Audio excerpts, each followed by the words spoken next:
Today we will study the topic centroid. We know that in engineering mechanics we deals with the different types of the forces and point of application of force acting on the object. Centroid and center of gravity are also the point at which whole mass and area is supposed to be concentrated. Center of gravity is the point about which total weight of the body is supposed to be concentrated. But this word center of gravity is generally used for three-dimensional figures. Means the object has length, width and height. It has mass. Whenever a three-dimensional figure is there, the point about which whole mass is supposed to be concentrated or whole weight is supposed to be concentrated will be considered as center of gravity of the object. The basic difference between the centroid and center of gravity is the term centroid is applicable to two-dimensional figures. The two-dimensional figures means, for example, a piece of paper. It is also a three-dimensional figure, but as compared to its length and width, the thickness of this paper is negligible. That's why we are not considering the thickness. Just we will consider this piece of the paper as two-dimensional object. Whenever there is the object is of two-dimensional, means it has the area which is most important, which we have to consider. That's why when two-dimensional figures are considered, the point about which whole area of the object is supposed to be concentrated is called as the centroid of the object. Whole area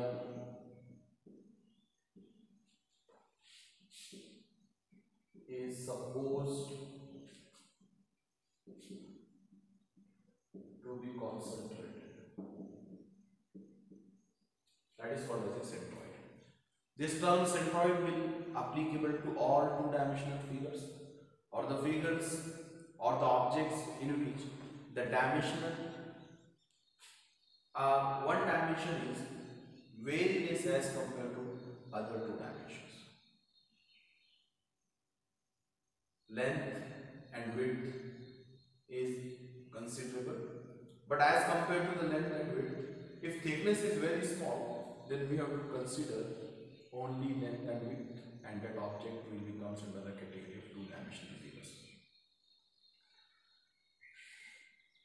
In centroid, in generally, the centroid is the point of geometric center. Means centroid will lie on the geometric center of the figure.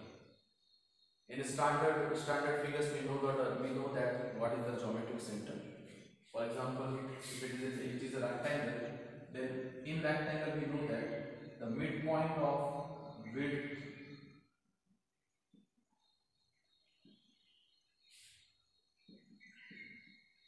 BD, then this point B by 2 and B by 2 is the centroid of this rectangular figure.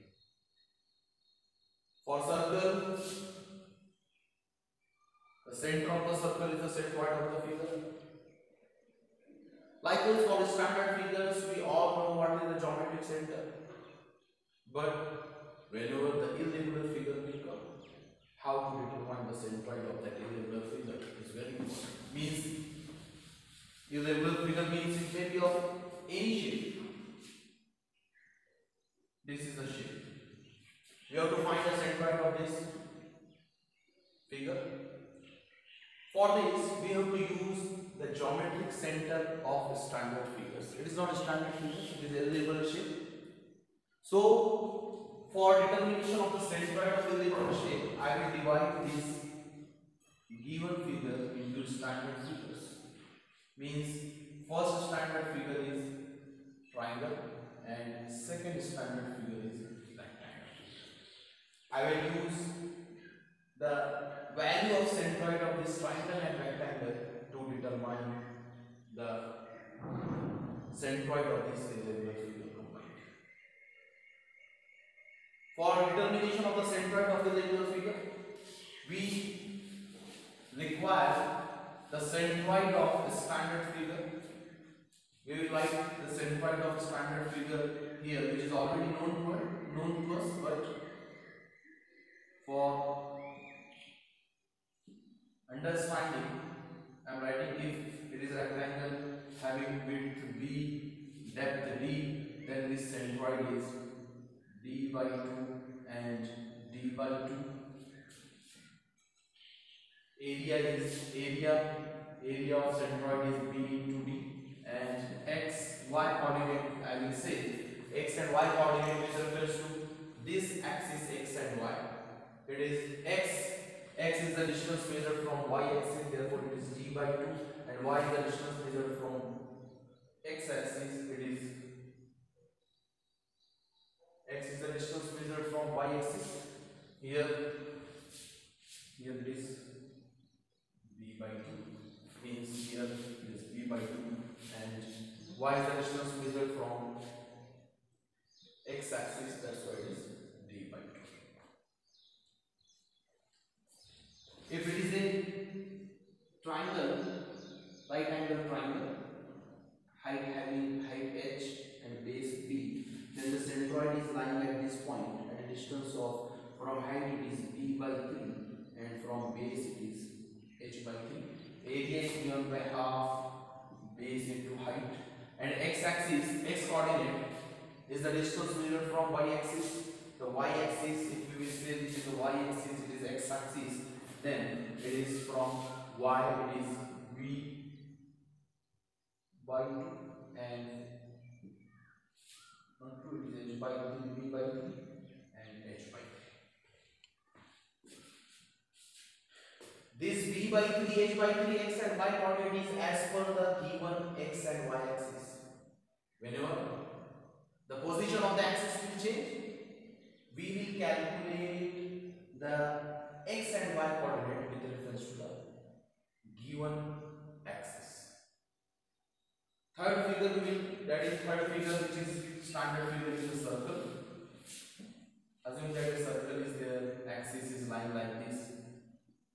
From standard figures we can know that the centroid of the circle is center of the circle.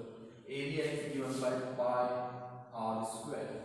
X and y coordinate will be r and r. Again I am repeating. This x coordinate and y coordinate is with reference to this given axis. If position of the axis will change, for example, I will change the position. For example, position is at this point x, y. This distance is 2 meter. This distance is 3 meter. Then ultimately area will not change, but coordinate of x and y will change. How x will change? X is the distance measured from y axis. So the distance of the centroid from y axis is r plus 3, and distance of centroid from x axis, that is y coordinate, is r plus 2. But we have to remember that in circle the centroid lies on center of the circle, and the fourth standard figure is semicircle. Assume that if y-axis and x-axis is given, then in semicircle the geometric center is this point, which is at a distance of r from corner, and this distance from diameter of the circle is 4r by 3 pi. 4r by 3 pi. If area of the semicircle, it is pi r square by 2. X coordinate is the distance measured from y axis. The distance of this centroid from y axis is r, and y coordinate is the distance measured from x axis. Therefore, it is 4r by 3 pi. Then there is one another figure, that is quarter circle.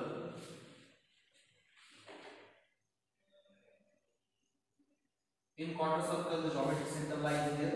The distance of this from axis is 4r by 3 pi, and here also it is 4r by 3 pi. It is x, it is y. The area is given by pi r square by 4, and x and y are given by 4r by 3 pi, and here also 4r by 3 pi. The standard figures and the centroid from reference axis we have to use. Semicircle, quarter circle, then there is the one, it is sector of the circle.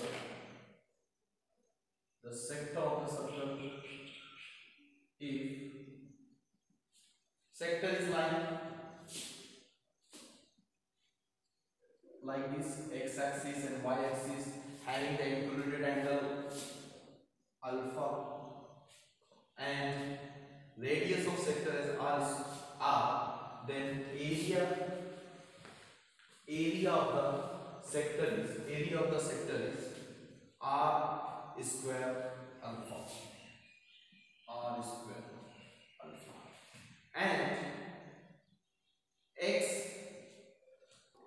2r sin alpha divided by 3 alpha, and y coordinate will be 0, because here it is lying at this point. This distance is 2r sin alpha divided by 3 alpha, 3 pi, and y is the distance measured from x axis. Therefore, the centroid is lying on x axis. That's why the value of coordinate is 0. So we have to remember all these standard formulas, and remember these values 4r by 3 pi and 2r sin alpha divided by 3 pi. It is given from these reference axes. Whenever the reference axis of the figure will change, ultimately the x coordinate and y coordinate of the centroid definitely will change. For example, very simple. Assume that it is a semicircle. It is x axis, it is y axis. We know that in semicircle the centroid is at a distance of from diameter is 4r by 3 pi, and this distance is r. If x coordinate I require x and y, then x is the distance measured from y axis, so I will measure this distance.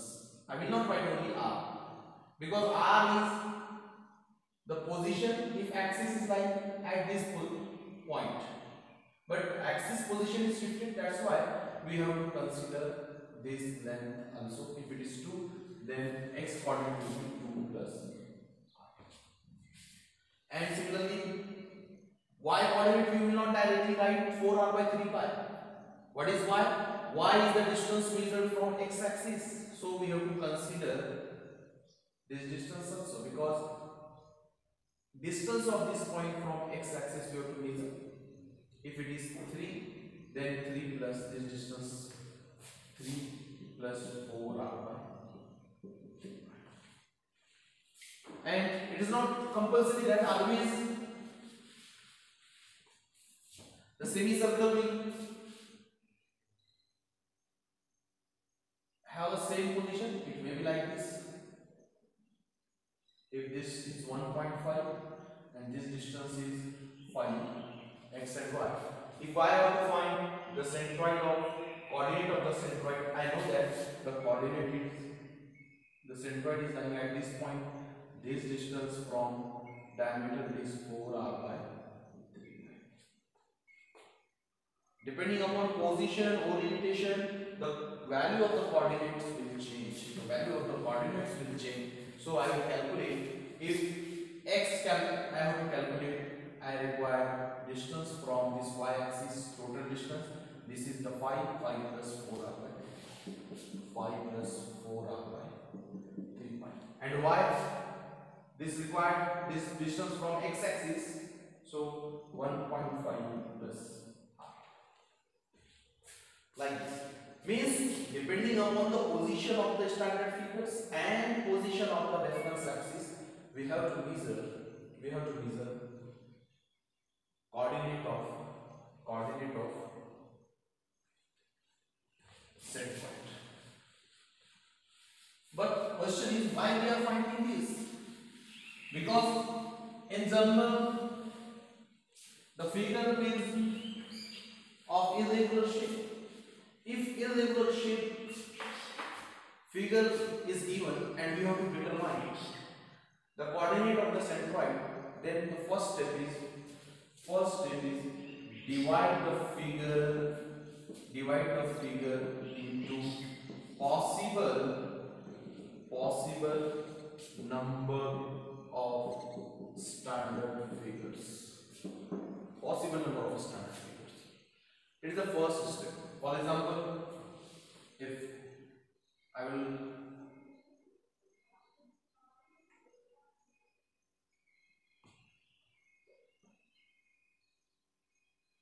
that is the figure. It is a regular figure directly. I don't know what is the geometric center I need to find. That is the first step. Divide this given figure into standard figures. Means I will divide this figure we talked about. The first is rectangle and second is quadrant.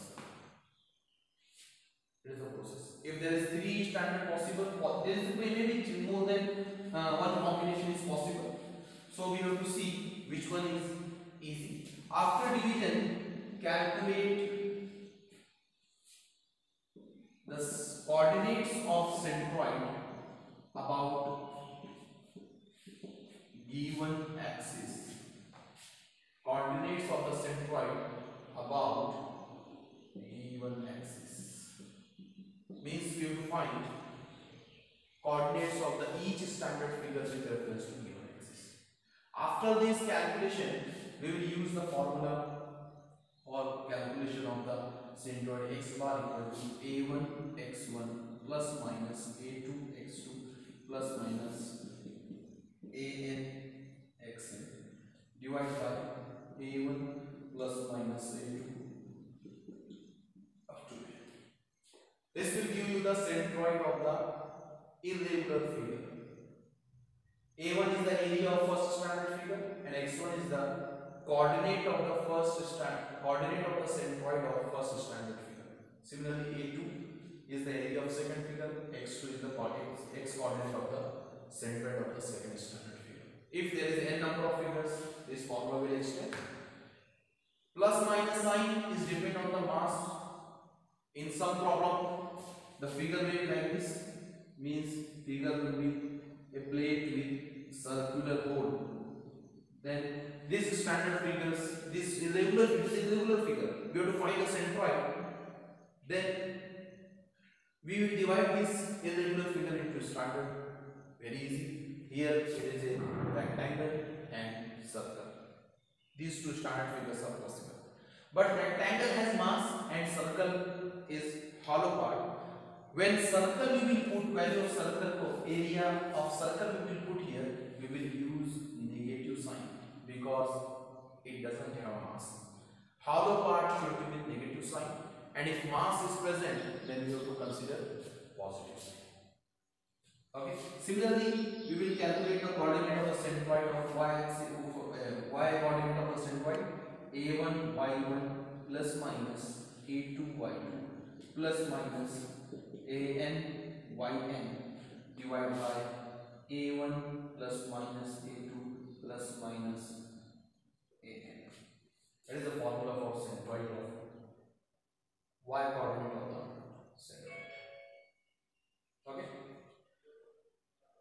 I will repeat the step how to calculate the centroid. For calculation of the centroid, first we will see the irregular figure and we will divide the irregular figure into possible number of standard figures. It may be 1, 2, 3, 4, 5 or n number. After splitting in number of standard figures, we will find area, x coordinate and y coordinate of the centroid of standard figure with reference to given axis for each figure. For each figure, I will calculate the area, I will calculate the x coordinate of the centroid and y coordinate of the centroid. After calculation, I will use this formula x bar equal to a1 x1 minus a2 x2 minus or plus a2 or x2 plus minus up to n number divided by a1 plus minus a2 to n. Similarly, for y bar, I will use the formula. It is very easy. Now, the very important point is you have to remember the axis of the symmetry. The axis of the symmetry means if this figure is given and we have to determine the centroid with reference to the axis which has given position. In this case, the axis dividing the given figure into two equal parts. X axis is dividing the figure into two equal parts, upper half and lower half, and y axis is dividing the figure into two equal parts, left and right. In this case, the centroid will lie on center of this axis, and when centroid is lying at the center of the axis means the position, the coordinate at this point is 0, 0. Therefore, the coordinates of the centroid is x equal to 0 and y equal to 0. Whenever the figure is symmetrical about both the axes x and y, whenever the figure is symmetrical about both the axes x and y, x coordinate of centroid is 0 and y coordinate of centroid is also 0. Now listen here, it may be that there may be possibility that x, y is lying here and x is in between. In this case, only x axis is dividing the figure into two equal parts. X axis is dividing the figure into two equal parts, and y axis is at edge of the rectangle. In this case, the x coordinate and y coordinate will be, x is the distance this point, y coordinate will be 0, and x this distance if it is b by 2, therefore the coordinate will be b by 2. If the figure is symmetrical about x axis, y coordinate is 0, and if the figure is symmetrical about y axis, like this, y axis is dividing the figure into two equal parts, then x coordinate of the centroid is 0, because the centroid is at this point which is located on the y axis. X coordinate means it is the distance measured from y axis. That's why x is 0 and y has value of, if it is d, it is d by 2. Like this. This symmetrical figures, we have to directly we can get the value of the centroid for the figures. Again, I will repeat this. Whenever the body or the object or the plane lamina is symmetrical about both x and y axis, the coordinate of the centroid x and y is 0. If body is symmetrical about only x axis, y coordinate is 0. If body is symmetrical about only y axis, x coordinate is 0. Means if axis position is given such that it is dividing the figure plane lamina into two equal parts, then no need to find one coordinate. Only we have to calculate the value of the coordinate with the help of this formula. It is very easy. First, I will divide the given figure into the number of possible standard figures. Second, I will determine the centroid, coordinate of the centroid for each standard figures and area. And in third, I will use these formulas to calculate centroid of irregular figure. We will see numericals on centroid in next lecture, and after that there is a very important topic, moment of inertia.